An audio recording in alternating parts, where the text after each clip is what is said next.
أعوذ بالله من الشيطان الرجيم. بسم الله الرحمن الرحيم. Assalamualaikum warahmatullahi wabarakatuh. Innal hamdalillah nahmaduhu wa nasta'inuhu wa nastaghfiruh wa na'udzu billahi min shururi anfusina wa min sayyiati a'malina. May yahdihillahu fala mudilla lahu wa may yudlil fala hadiya lahu. Asyhadu an la ilaha illallah wa asyhadu anna Muhammadan abduhu wa rasuluh.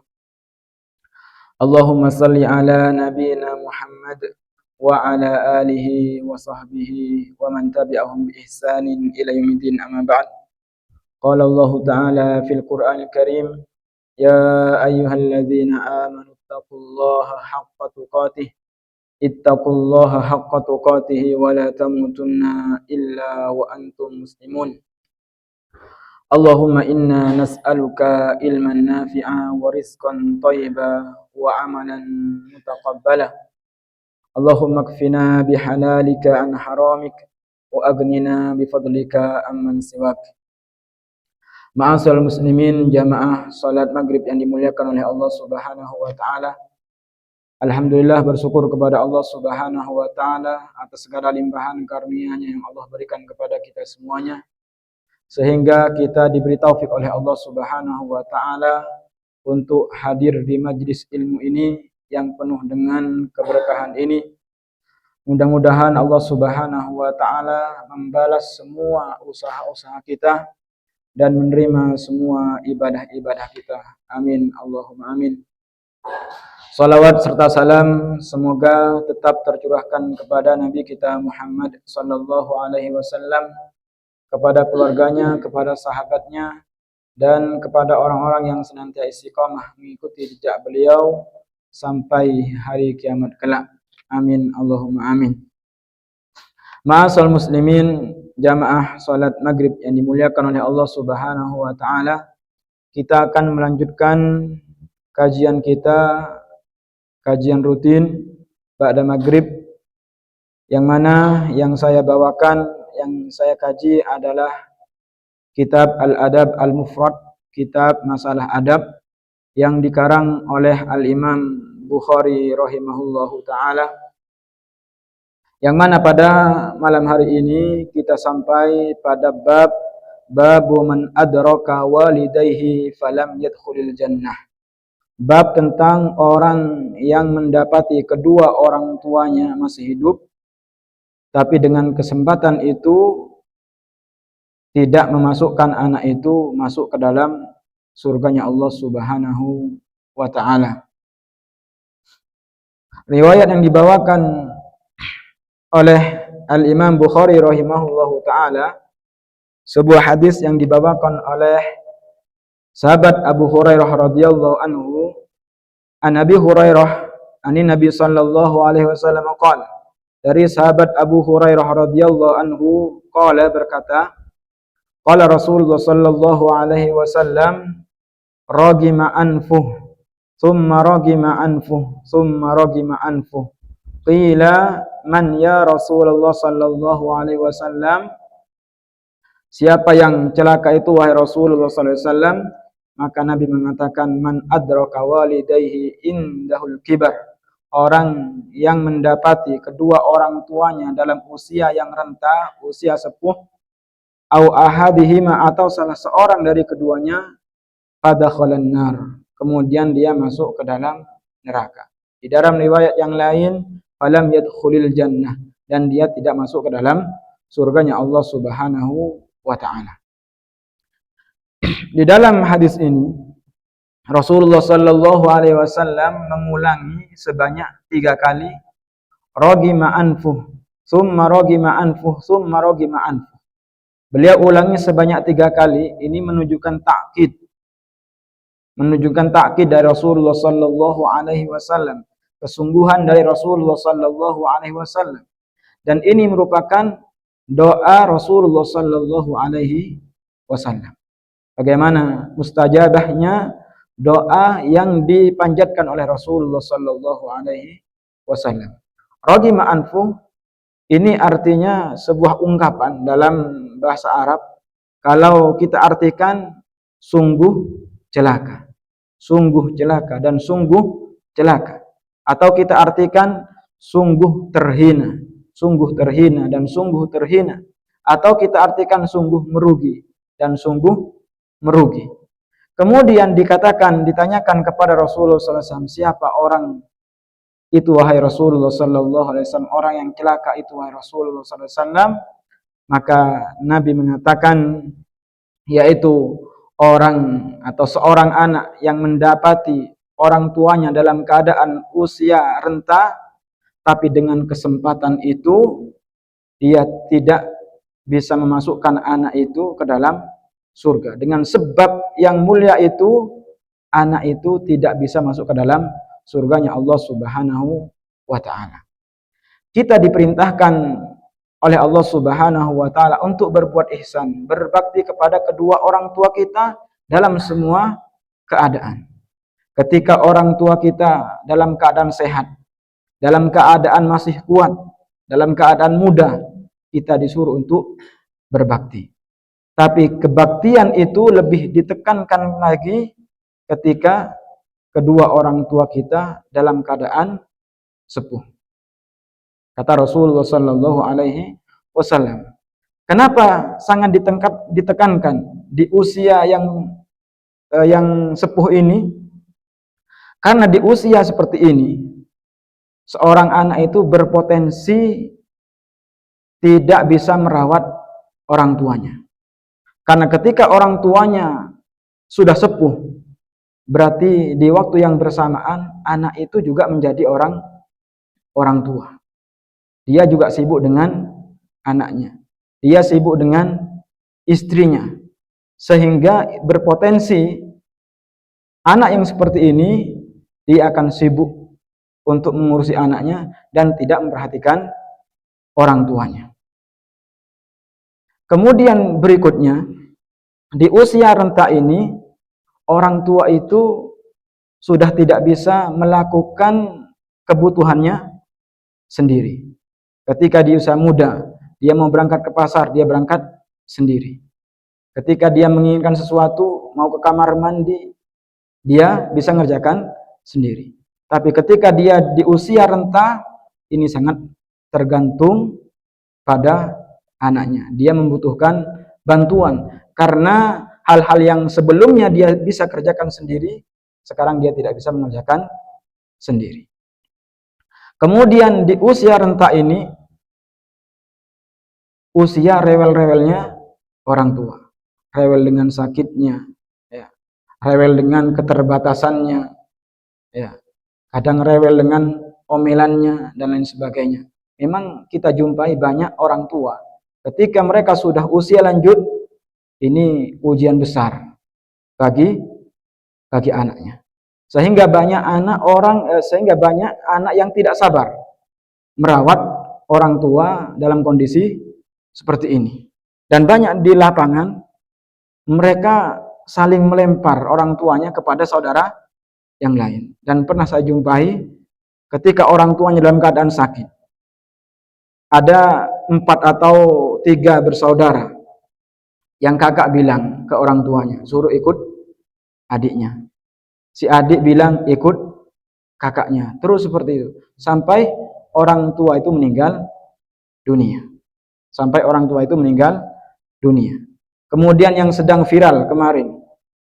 2 anak perempuan, dia itu membawa orang tuanya ke panti jompo.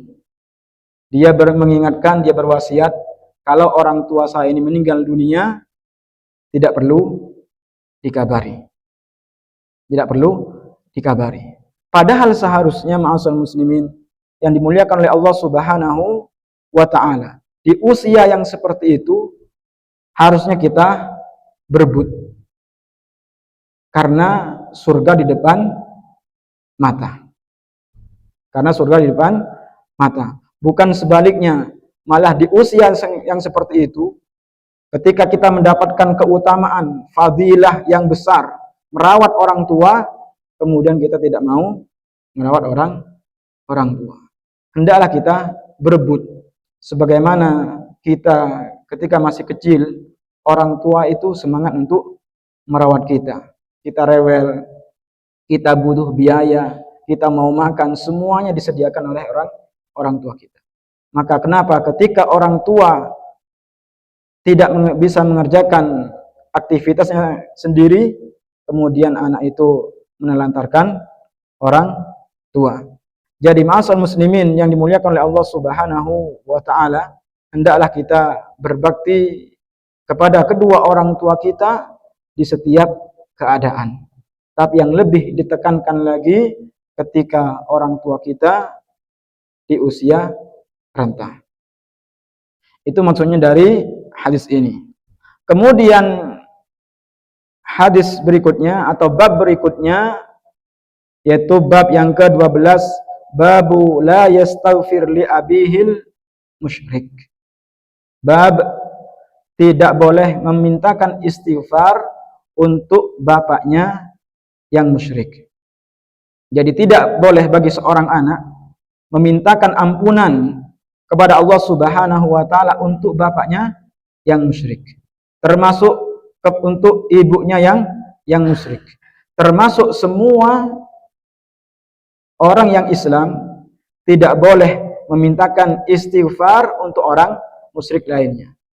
Baik orang tua, kerabat atau yang lainnya. Ini dilarang oleh Allah Subhanahu wa taala. Jadi ketika orang tua meninggal dunia dalam keadaan kekufuran, maka anak dilarang untuk memintakan istighfar bagi kedua orang tuanya. Dan ini aturan Allah Subhanahu wa taala. Meskipun kenyataannya ini berat. Bagaimana seorang anak, dia itu melihat orang tuanya, dia berkeyakinan bahwasanya dia mati dalam keadaan kekufuran, yang mana konsekuensi dari kekufuran ini adalah nerakanya Allah Subhanahu wa taala. Kemudian dia dilarang untuk memintakan istighfar. Maka ma'asal muslimin yang dimuliakan oleh Allah Subhanahu wa taala, kita harus mengikuti aturan Allah Subhanahu wa taala. Jangankan kita, Rasulullah sallallahu alaihi wasallam sendiri sama Allah Subhanahu wa taala dilarang untuk memintakan istighfar kepada Allah Subhanahu wa taala atas ibunya. Disebutkan di dalam riwayat dari sahabat Abu Hurairah radhiyallahu anhu qala, sahabat Abu Hurairah mengatakan, zaron Nabi sallallahu alaihi wasallam qabr ummi. Nabi Muhammad sallallahu alaihi wasallam menziarahi kuburan ibunya. Fabaka wa abka man haulah. Sampai Rasulullah sallallahu alaihi wasallam menangis. Dan menangislah orang-orang yang di sekitar beliau. Kemudian Nabi mengatakan, ista'dzantu rabbi fi an astaghfira laha falam yu'dzan li. Aku meminta izin kepada Allah Subhanahu wa taala memintakan istighfar untuk ibuku. Falam yu'dzan li. Kemudian aku tidak diberi izin oleh Allah Subhanahu wa taala mengistighfarkan ibuku. Wasta'dzantu fi an azura qabraha. Kemudian aku meminta izin untuk menziarahi kuburannya. Fa'udzinali. Kemudian Allah Subhanahu wa taala memberikan izin kepadaku untuk menziarahi makam ibuku. Kemudian kata Rasulullah sallallahu alaihi wasallam, fazuru al-qubur. Maka hendaklah kalian ziarah kubur, fa innaha tudzakkirul maut. Karena sesungguhnya ziarah kubur itu tuzakkirul maut, itu mengingat kematian. Jadi ketika kita ziarah kubur, maka tidak masalah ketika kita melewati makom seorang kafir. Dengan syarat kita tidak mendoakan. Adapun kalau kita melewati pemukiman atau kuburan orang muslim, maka hendaklah kita mendoakan. Baik, ma'asal muslimin yang dimuliakan oleh Allah Subhanahu wa taala. Kita tidak boleh memintakan istighfar untuk orang tua kita yang mati dalam keadaan kufur. yang mati dalam keadaan kufur. Dan larangan ini baik orang tua itu sudah meninggal dunia ataupun orang tua kita masih hidup, tetap kita tidak boleh. Baik kita memintakan istighfar untuk orang tua kita yang sudah meninggal dunia atau orang tua kita yang masih hidup. Karena memintakan istighfar itu berarti kita memintakan ampunan. Kita memintakan rahmat kepada Allah Subhanahu wa ta'ala. Bagaimana kita memintakan ampunan? Bagaimana kita memintakan rahmat kepada Allah Subhanahu wa ta'ala terhadap orang yang dijamin oleh Allah Subhanahu wa ta'ala masuk ke dalam surga. Bagaimana kita mintakan istighfar kepada Allah Subhanahu wa ta'ala terhadap orang yang dosanya tidak diampuni oleh Allah Subhanahu wa ta'ala. Allah Subhanahu wa ta'ala berfirman, "Innallaha la yaghfiru an yushraka bih wa yaghfiru ma dzuna dzalika liman yasha. Wa may yusyrik billah faqad iftara itsman 'azima." Sesungguhnya Allah Subhanahu wa ta'ala tidak mengampuni orang yang berbuat syirik, wa yaghfiru ma dzuna dzalika liman yasha, dan mengampuni dosa yang selain syirik bagi orang yang dikehendaki oleh Allah Subhanahu wa ta'ala. Wa may yusyrik billah faqad iftara itsman 'azima, dan barang siapa yang menyekutukan Allah Subhanahu wa ta'ala maka dia telah melakukan dosa yang sangat besar. Jadi memintakan istighfar untuk orang tua kita yang musyrik itu dilarang. Ketika orang tua kita meninggal dunia atau dalam keadaan hidup. Tapi yang boleh ketika orang tua kita itu masih hidup, kita hanya dibolehkan untuk memintakan hidayah. Memintakan hidayah, bukan istighfar. Karena para nabi dan para sahabat mereka tidak pernah mendoakan istighfar untuk kerabatnya, untuk orang tuanya atau temannya ketika mereka meninggal dalam keadaan musyrik. Yang dilakukan oleh Nabi Muhammad SAW adalah memintakan hidayah. Seperti Nabi Muhammad SAW pernah berdoa, Allahumma hdi Dausan. Ya Allah, berikanlah hidayah kepada kabilah Ad-Daus.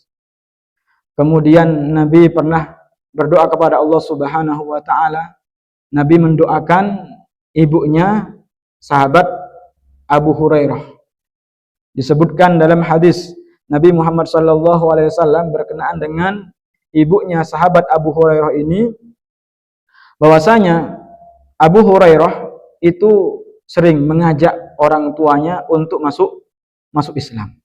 Yang mana di saat itu ibunya dalam keadaan musyrikah. Beliau sahabat Abu Hurairah mengatakan, "Fada'autuha yauman fa asma'atni fi Rasulillah sallallahu alaihi wasallam." Aku mengajak ibuku untuk masuk ke dalam Islam, tapi ibuku malah mencaci Rasulullah sallallahu alaihi wasallam.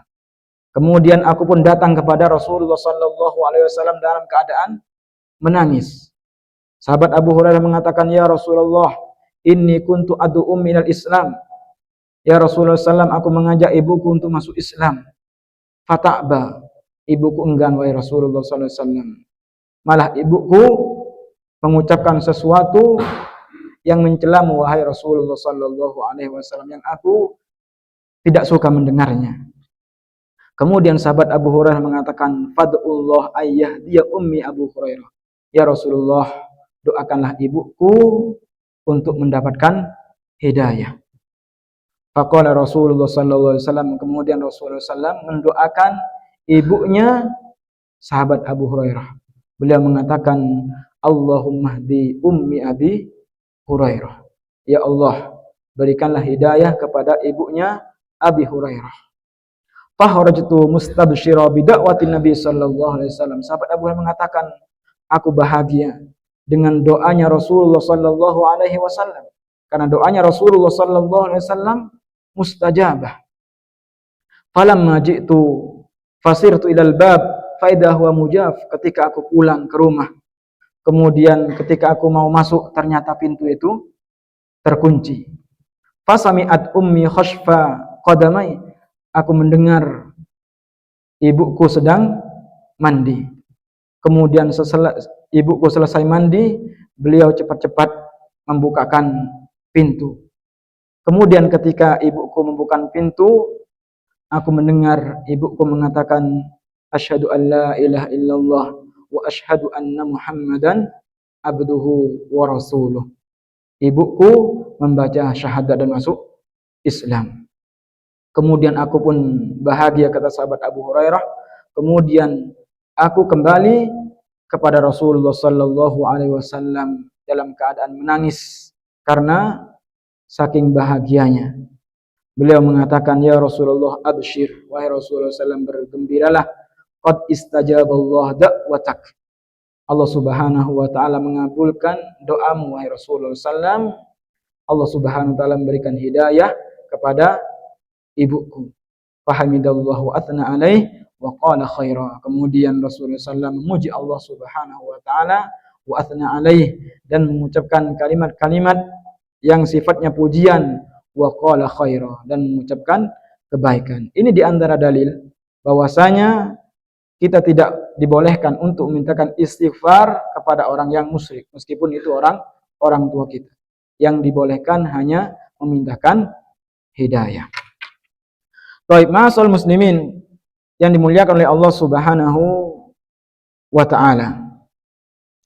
Kemudian di dalam pembahasan ini, yaitu athar atau hadis yang dibawakan oleh Al-Imam Al-Bukhari rahimahullahu taala, yaitu athar yang dibawakan oleh An Ibni Abbas radhiyallahu anhuma fi qawlihi azza wa jalla, yaitu beliau membawakan firman-Nya Allah Subhanahu wa taala, imma yablughanna indakal kibar ahaduhuma aw kilahuma fala taqul lahumā uff wa la tanharhuma wa qul lahumā qawlan karīmā, sampai pada ayat kama rabbayani shaghīrā.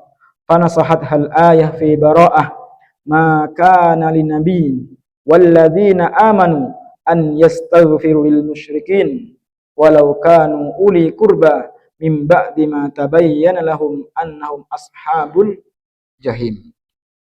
Al-Imam Bukhari di sini membawakan riwayat yang di dalamnya ada firman Allah Subhanahu wa taala, imma yablughanna indakal kibar ahaduhuma aw kilahuma, dan seterusnya sampai pada ayat kama rabbayani shaghira.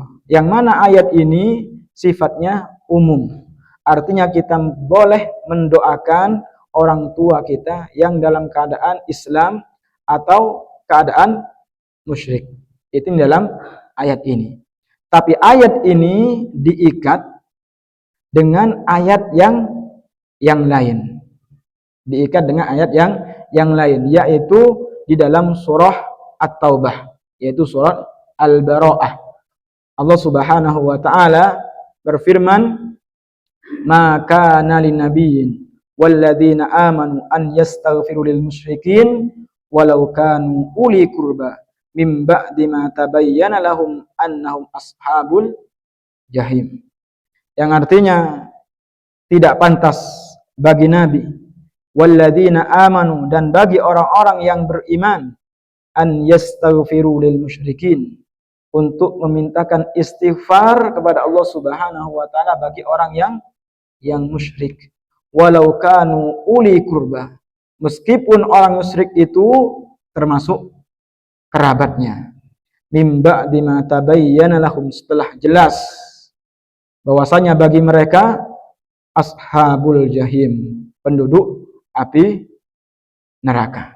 Dan ayat ini turun kepada Rasulullah sallallahu alaihi wasallam berkenaan dengan pamannya, yaitu Abu Thalib.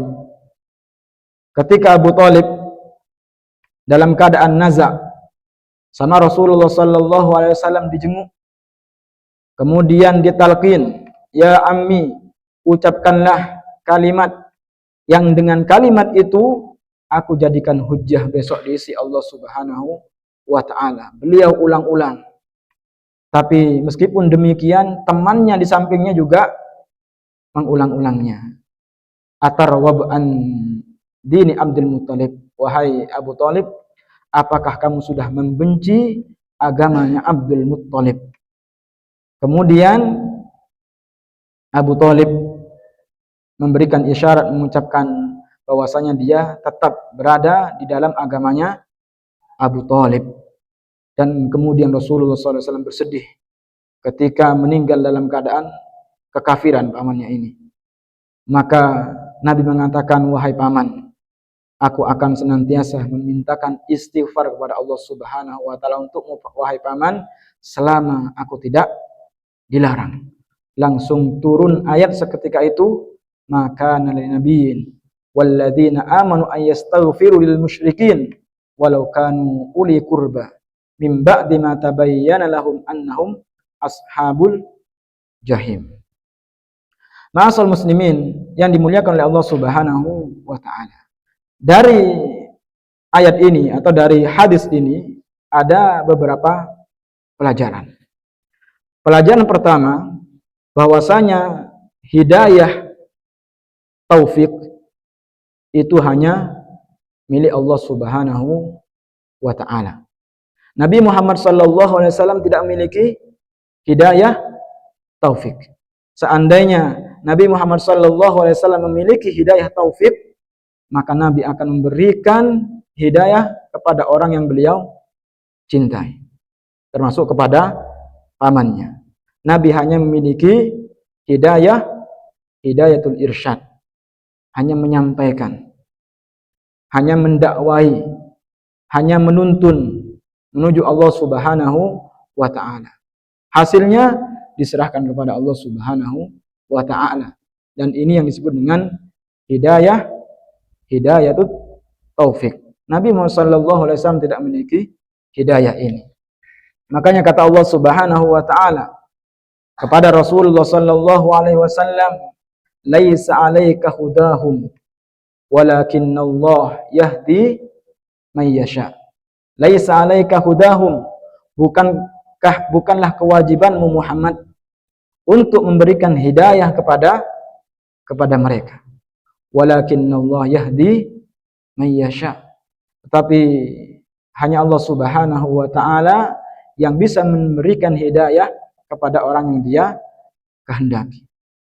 Meskipun kita ingin, tapi kalau Allah Subhanahu wa taala tidak menghendaki, maka orang itu tidak akan mendapatkan hidayah.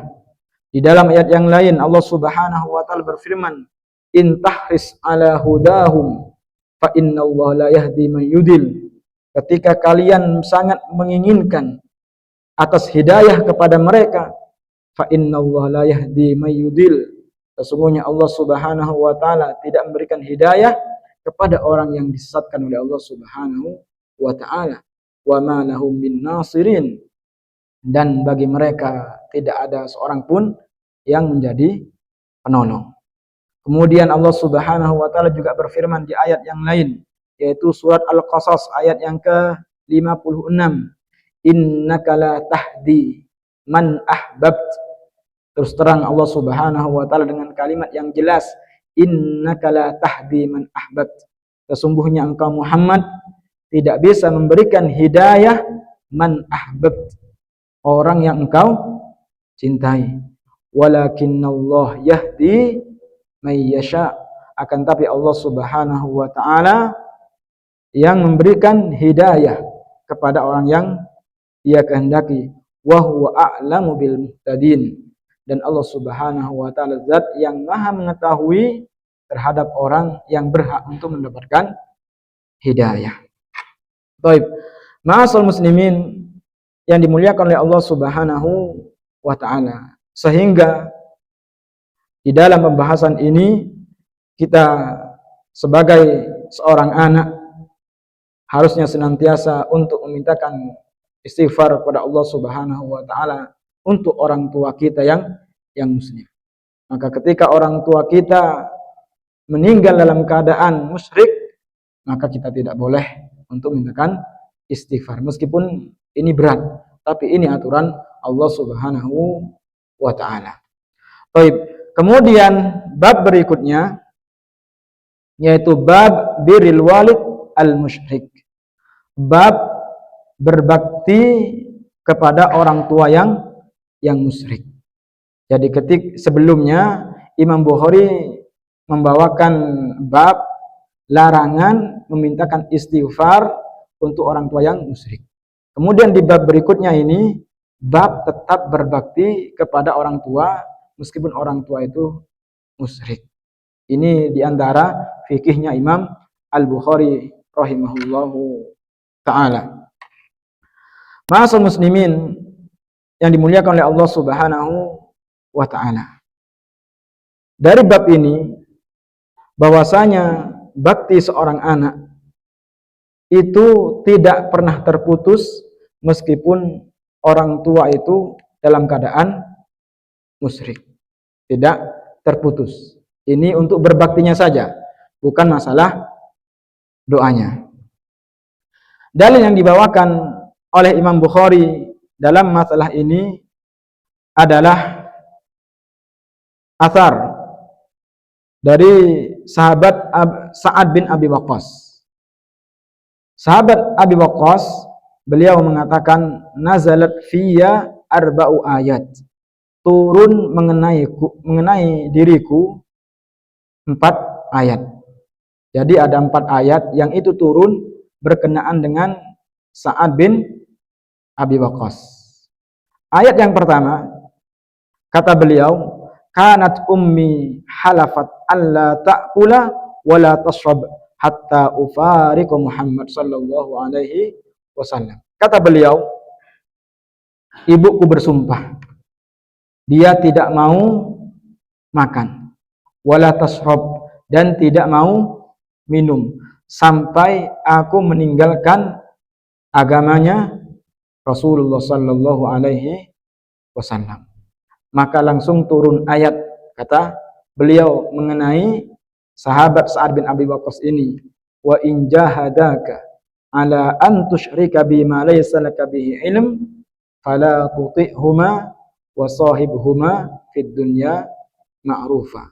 Ketika keduanya menyuruh kamu untuk menyekutukan Allah Subhanahu wa taala, ma laysa laka bihi ilm, yang kalian tidak ada ilmu di dalamnya, fala tuti'huma, maka janganlah kalian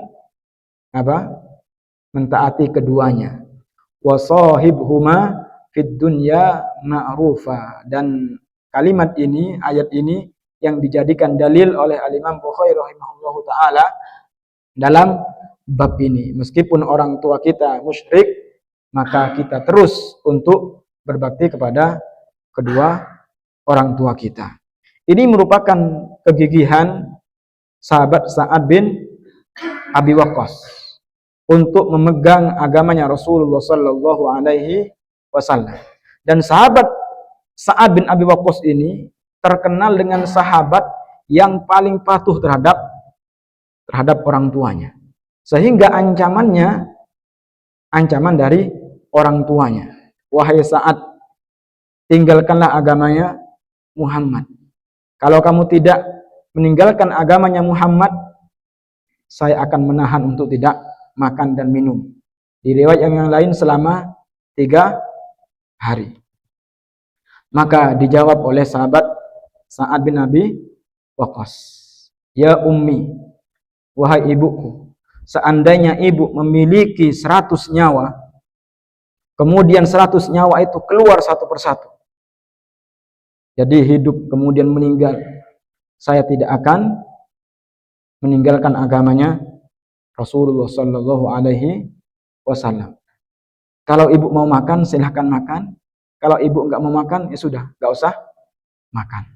Itu kata sahabat Sa'ad bin Abi Waqqas. Ini pendirian beliau untuk berpegang teguh terhadap agamanya Nabi Muhammad sallallahu alaihi wasallam. Karena ibunya ini melihat kegigihan sahabat Sa'ad bin Abi Waqqas, akhirnya ibunya juga menyerah. Kemudian mau makan dan minum setelah mendengar jawaban dari sahabat Sa'ad bin Abi Waqqas. Dan ini merupakan wala wal bara. Merupakan wala wal bara. Jadi kita harus memenuhi haknya Allah Subhanahu wa ta'ala terlebih dahulu daripada memenuhi haknya orang tua. Terlebih orang tua yang dia itu menyuruh kita untuk menyekutukan Allah Subhanahu wa ta'ala. Taib. Kemudian itu yang pertama, ayat yang pertama turun kepada sahabat Sa'ad bin Abi Waqqas. Kemudian yang kedua, anni kuntu akhadtu sayfan a'jabani. Aku pernah mengambil sebuah pedang yang menurut aku pedang itu sangat bagus, membuat aku tertarik kepada pedang ini.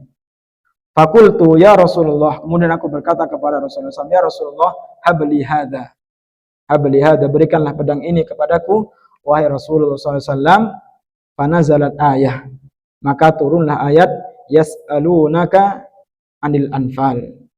Ketika seseorang bertanya kepada Muhammad SAW tentang harta rampasan ini, maka qulillahi war rasul, maka harta rampasan itu milik Allah Subhanahu wa ta'ala dan milik Rasulnya.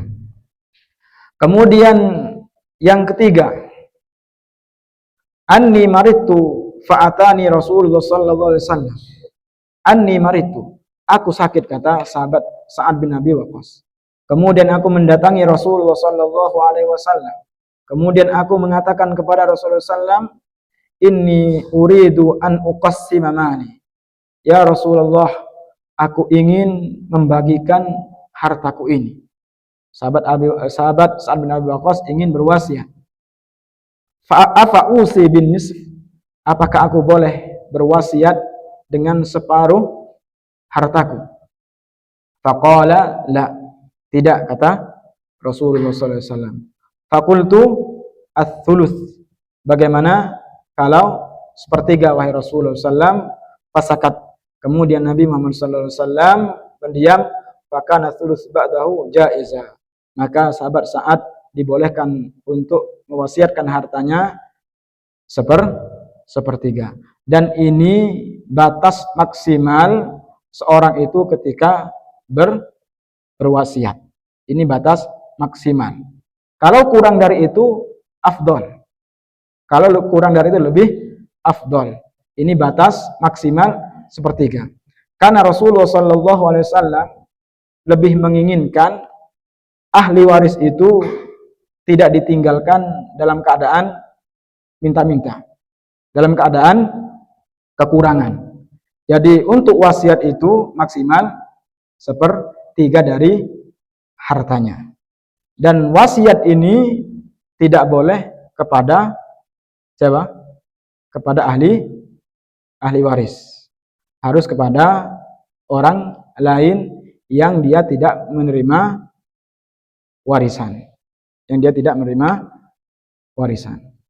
Inilah ayat yang turun kepada Sa'ad bin Abi Waqqas, yaitu mengenai wasiat. Bahwasanya wasiat itu maksimal sepertiga dari hartanya. Kalau wasiatnya lebih dari itu, maka tidak boleh, karena dia menzalimi ahli warisnya. Kemudian yang berikutnya, ayat yang berikutnya yang turun kepada sahabat Sa'ad bin Abi Waqqas, beliau mengatakan, inni syaribtul khamr, aku minum khamr. Saat itu khamr belum dilarang oleh Allah Subhanahu wa ta'ala. Aku pernah minum khamr ma'a qaumin minal ansar, bersama kaum dari sahabat Ansar. Fadaraba rajulun minhum anfi bilahi jamal, kemudian ada seorang dari sahabat Ansar memukul hidungku dengan rahang onta. Fa'ataitun Nabi sallallahu alaihi wasallam, kemudian aku mendatangi Rasulullah sallallahu alaihi wasallam. Kemudian turunlah ayat larangan tentang khamr, yaitu firman Allah Subhanahu wa ta'ala, ya ayyuhalladzina amanu, wahai orang-orang yang beriman, innamal khamr wal maisir, sesungguhnya khamr wal maisir dan perjudian, wal ansab, dan mempersembahkan sesuatu kepada berhala, wal azlam, dan mengundi nasib dengan anak panah, rijzun, yaitu sesuatu yang kotor, min amali syaitan, dari amalan syaitan. Fajtanibuh, maka tinggalkanlah semua itu, la'allakum tuflihun, agar kalian menjadi orang yang beruntung. Baik, ma'asyiral muslimin yang dimuliakan oleh Allah Subhanahu wa taala. Kemudian hadis berikutnya dalam bab ini yang dibawakan oleh Al-Imam Bukhari rahimahullahu taala, yaitu dari Asma, an Asma radhiyallahu anha qalat, dari Asma, mudah-mudahan Allah Subhanahu wa taala meridainya. Siapa Asma? Asma ini adalah anaknya sahabat Abu Bakar. Anaknya sahabat Abu Bakar, saudarinya Aisyah. Tapi Asma ini dengan Aisyah itu beda ibu. Beda ibu. Nama ibunya Asma ini Qutailah. Yang mana Qutailah ini orang yang musyrik. Orang yang musyrik. Qutailah ini dicerai oleh sahabat Abu Bakar di masa jahiliyah.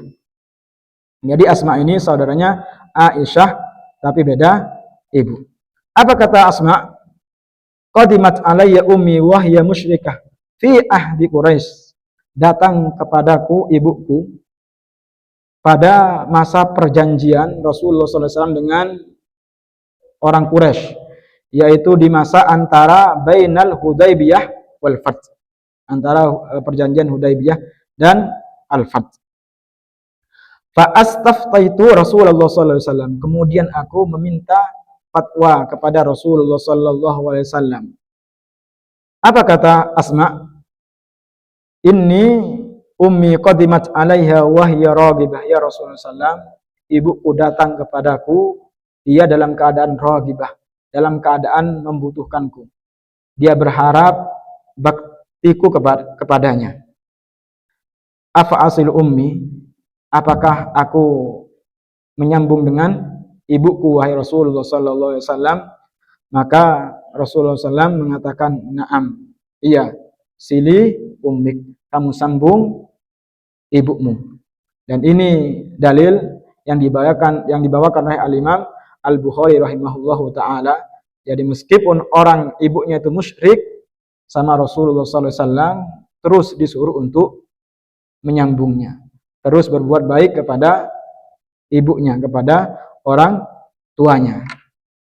Kemudian Allah Subhanahu wa taala menurunkan ayat, yaitu di dalam surah Al-Mumtahanah, la yanhaakumullah 'anil ladzina lam yuqatilukum fid din wa lam yukhrijukum min diyarikum an tabarruhum wa tuqsitu ilaihim innallaha yuhibbul muqsitin. Kata Allah Subhanahu wa taala, Allah Subhanahu wa taala tidak melarang kamu untuk berbuat baik kepada orang-orang musyrik yang dia tidak lam yuqatilukum fid din, yang mereka tidak memerangimu, walam yukhrijukum min diyarikum, dan tidak mengusirmu dari rumah-rumah kalian, antabarruhum, untuk berbuat baik kepada mereka, wa tuqsitu ilaihim, dan berbuat adil kepada mereka. Innallaha yuhibbul muqsitin. Sesungguhnya Allah Subhanahu wa taala zat yang mencintai keadilan. Innama yanhaakumullahu 'anil ladzina qataluukum. Sesungguhnya Allah Subhanahu wa taala hanya melarang orang yang memerangi kalian dalam agama. Wa akhrajukum, dan orang yang mengusir kalian min diyarikum, dari rumah-rumah kalian. Wa dzakharu ala ikhrajikum an tawallahum wa may yatawallahum fa ulaika humul zalimun. Ma'asal muslimin yang dimuliakan oleh Allah Subhanahu wa taala, inilah dalil riwayat dari Rasulullah sallallahu alaihi wasallam bahwasanya meskipun orang tua kita dalam keadaan musyrik, maka itu bukan penghalang bagi kita untuk terus berbakti kepada kedua orang tua kita. Dan Allah Subhanahu wa taala juga menurunkan ayat ini, yaitu surat Al-Mumtahanah, bahwasanya kita tidak dilarang oleh Allah Subhanahu wa taala untuk berbuat baik kepada orang musyrik. Mungkin tetangga kita Nasoro atau agama yang lain, maka Allah Subhanahu wa taala tidak melarang kita untuk berbuat baik. Terlebih ketika kita berbuat baik kepada mereka, kita mengharapkan keislamannya. Kita baiki, yang mudah-mudahan ketika kita berbaik dengannya, itu menjadi sebab Allah Subhanahu wa taala memberikan hidayah kepada orang yang musyrik tadi. Wallahu a'lam bishawab. Mungkin ini yang bisa saya sampaikan. Mudah-mudahan bermanfaat untuk kita semuanya. Amin Allahumma amin. Insyaallah kita akan melanjutkan pembahasan ini di pertemuan yang akan datang dengan izin Allah Subhanahu wa taala, dengan riwayat yang lain yang membolehkan bagi kita semua untuk tetap berbuat baik kepada orang yang musyrik, terutama kerabat kita atau orang tua kita. Mari kita tutup dengan doa kafatul majlis. Subhanakallahumma wa bihamdika asyhadu an la ilaha illa anta astaghfiruka wa atubu ilaik. Assalamualaikum warahmatullahi wabarakatuh. لئن شكرتم لأزيدنكم ولئن كفرتم إن عذابي لشديد